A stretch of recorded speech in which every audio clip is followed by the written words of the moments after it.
I'd kind of got the bug of clothes and making clothes, and I was really into music.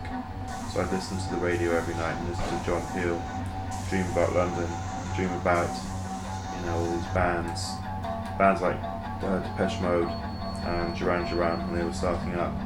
So I started dressing up like something out of Duran Duran, and if you're up in the middle of nowhere in Wales, and you look like someone, you look like Simon Le Bon, and you kind of stand out. So I wanted to get out of Wales as soon as possible and come to London, which is what I did.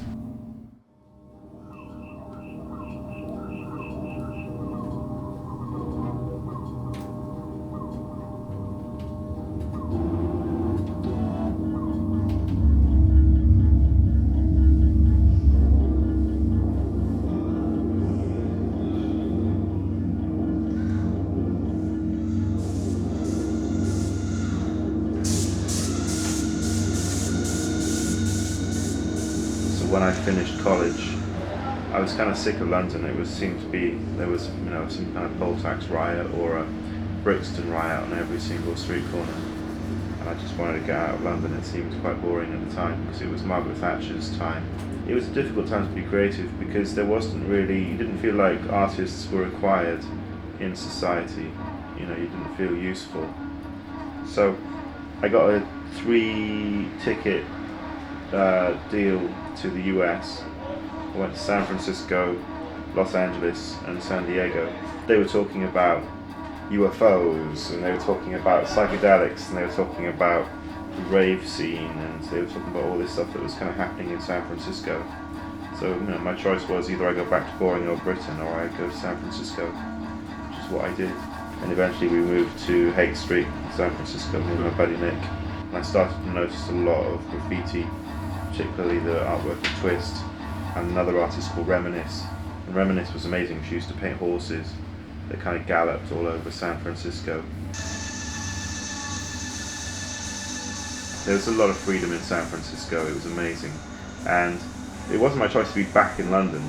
Far from it. I loved California. I loved hanging out, but in the long run, I think it was better for me to be back in London, because London's that dirty place that helps things to grow.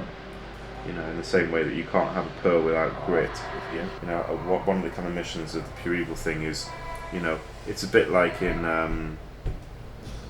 Twin Peaks, and it's that thing of like, this is supposed to be like a really, really pretty little town, but then there's something dark underneath, and it's that thing of, you scratch the surface, and there is this kind of darkness underneath.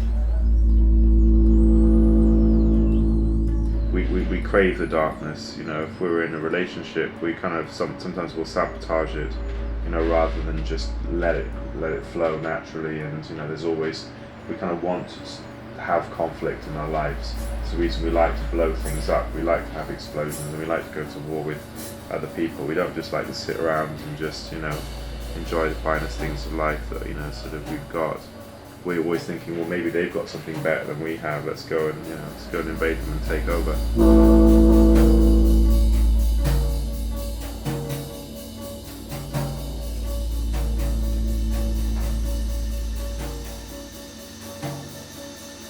I'm exactly where I want to be, doing exactly what I want to be doing. It's always a struggle with a gallery, paying rent and all the expenses that can land on you. But that's just purely financial. Those things sort themselves out. I'm getting asked to do projects that are just fantastic. There's going to be this huge cancer hospital in London in 2012. I've been asked to do like a huge piece of public art for the Teenage Cancer Ward. And it's quite a responsibility, because you're not just doing something that's just going to look cool for a party. This is something that has a therapeutic, quality, and you have to, to put it into a place which is going to affect people's moods and affect people directly. So it's quite a responsibility, but it's quite, it's a real thrill and a real honour to be kind of asked to do that kind of stuff. Something that's really powerful, and it's quite moving to be kind of involved in something like that.